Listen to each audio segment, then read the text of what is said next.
Shama harka fuuna jira jirtu hordoftoota odaa nabii otoo bakka nagaa keessanii nagaa kooti galanni rabbii haa ga'u. Ramu qacaallee aadaa odaa wannooti isinii fide aadaa jimmaati. Akkuma argitan kana qacaallee kana akkamitti akka hojjetan isinitti argisiisa ana faana ta'a isiniin jedha. Yuutuubii kiyya laayik sheer gochuun dagatinaa na waliin ta'a. Kuni kaa akkuma argitan kana kan addaati. Inni kun immoo kan mormatti hidhatanii jechuun duruma isaa kana qofa isinitti argisiisa. Saganaaf sagana isinitti argisiisa. Isin immoo sarara laaltanii akka hojjetamu baratanii jechuudha. Yuutuubii kiyya immoo laayik sheer gochuun dagatinaa na waliin ta'a.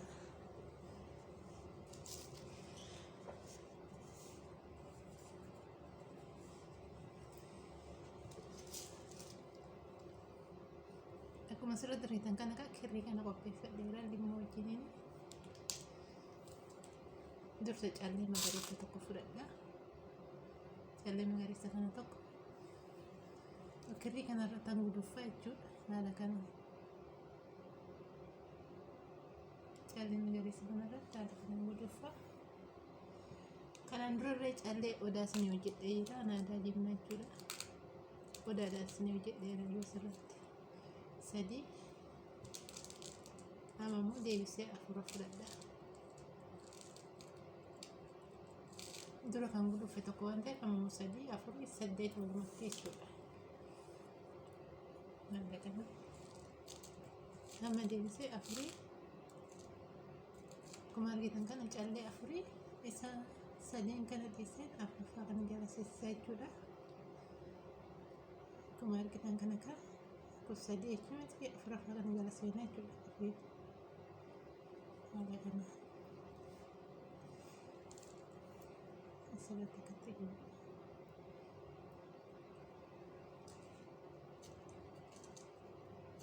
Akkuma asirratti calleewwan hubattan jechuudha. Kan diruun isaa nama dhibu ani diizaayinii isaati isinitti argisiisuufaniis tokko odaadhaan isin yoo jedhe kan ammoo diizaayinii lammataa kana isinitti argisiisuufan jechuudha. Malee callee diruun asirraa qaba akka birattan abdiin qaba. Ammoo kun calleen afurii miti sadi dhiisnee afuraffaa kana jala seessisnee jechuudha. Irratti guduuffinii kana jala haala kana kanatti jechuudha. Amma immoo callee afurii afur fudhannee jechuudha. Callee afur sadaffaa kana jala seessisnee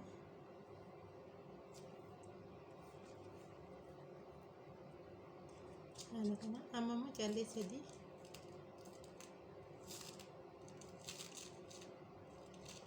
fudhannee jechuudha. As jala seessisnee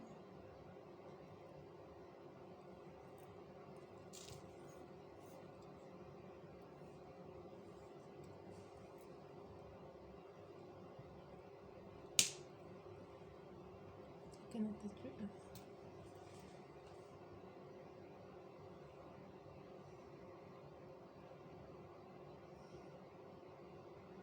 Jala seessisnee egasii immoo akkana deebina jechuudha afuratti.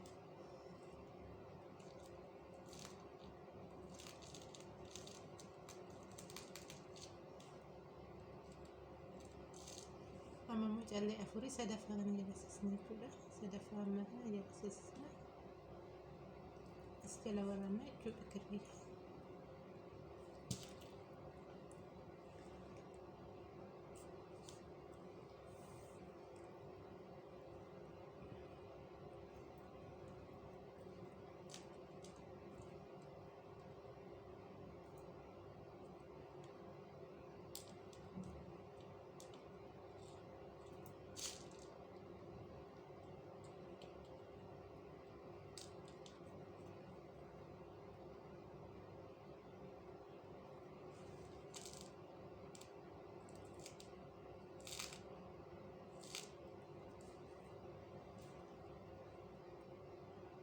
Amma immoo sadeen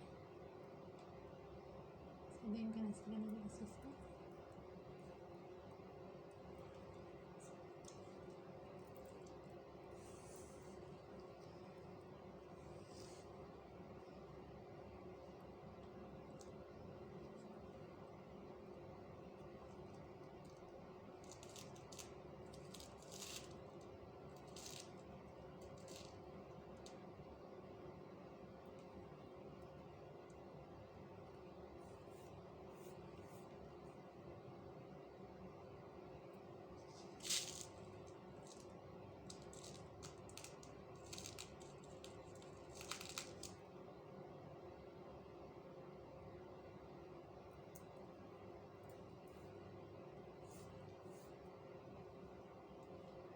haala kana dirra jechuudha. Akkuma argitan kana ammoo callee adii finna jechuudha.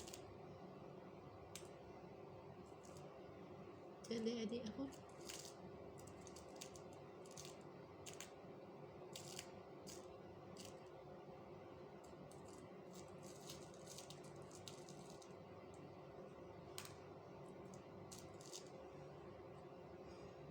callee adii afur as keessatti jira. Sadaffaa kana irratti jechuudha.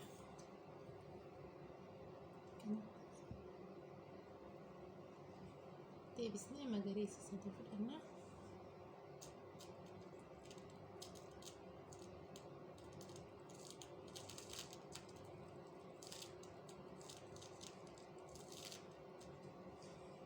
Magariisa sadii.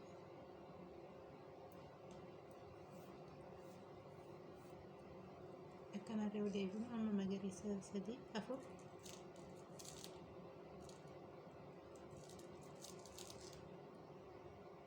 Sadaffaa kana hir'isisna.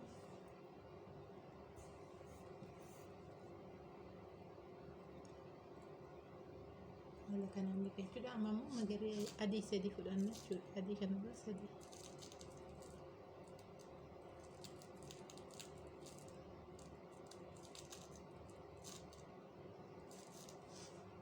Adii kana sadii as jala waraabna.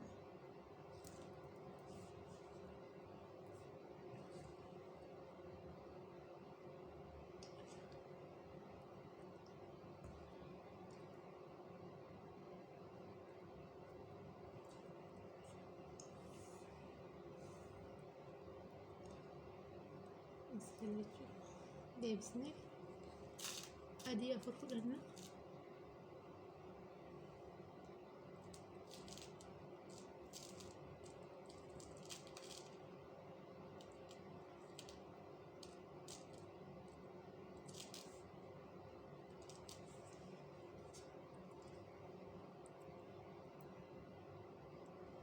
As jala waraabna jechuudha. Adii kana jala adii afur fudhadhee jedhama.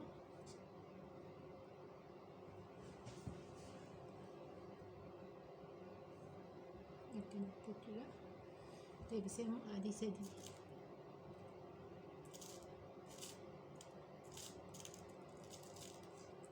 Adii sadii magariisa kana jala waraabna.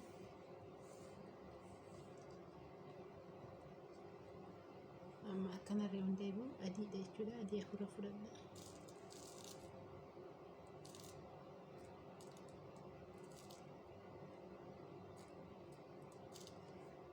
Adii afur akkuma argitan kana as jala.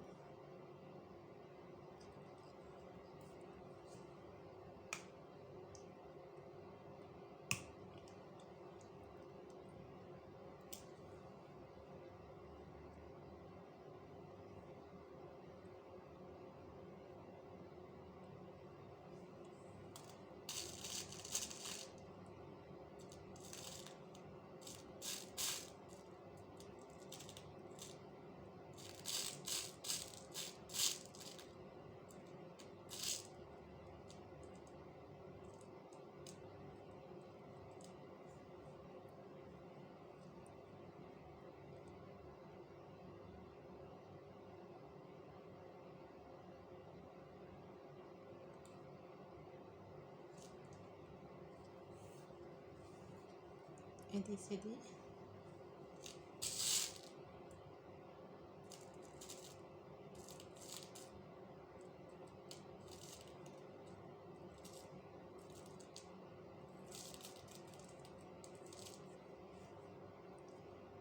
Adii afur jechuudha.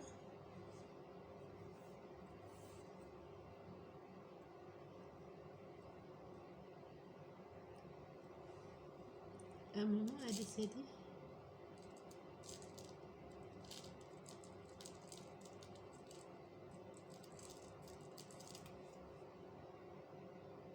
Sadaffaa kana jiraasisna. Haala kana ittuma fufaa jechuudha. Akkuma argitan kana bifa kana nu kenna jechuudha. Haala kanaan bifa kana nuuf kenna.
sadii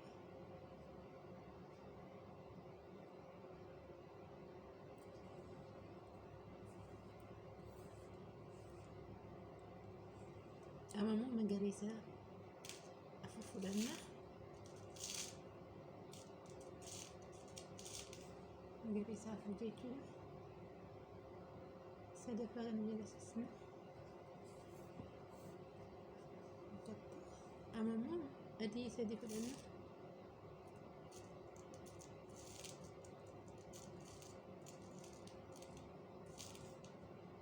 Adii sadii sadaffaa kana jala seensisna.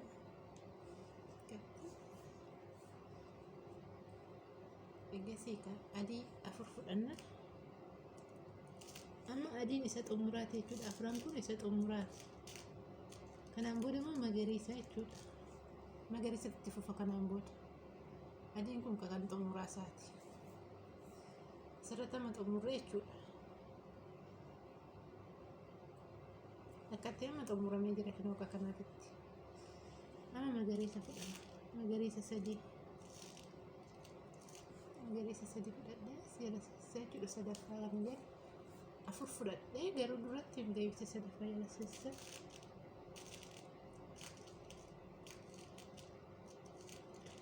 Amma immoo afurii akkuma argitan kana afur jechuudha. As jala seensisa. Haala kana.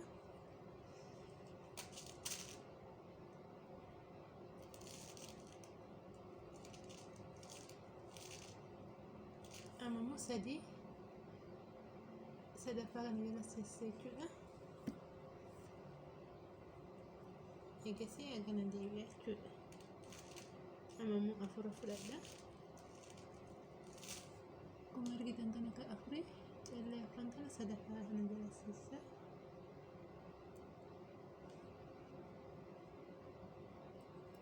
Jechuudha.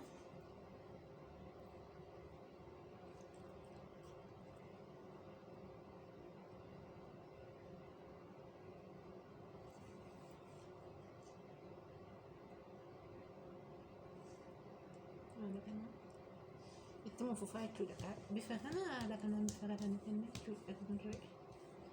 Haaluma kanaan itti fufaa jechuudha. Nagaan bulaa akka irraa hubattan abdiin qaba. Yuutuubii kiyya laayik sheer gochuun dagatinaa daraa keessa viidiyoo xumuraan alaa isiniin jedha. Nagaan naafaa.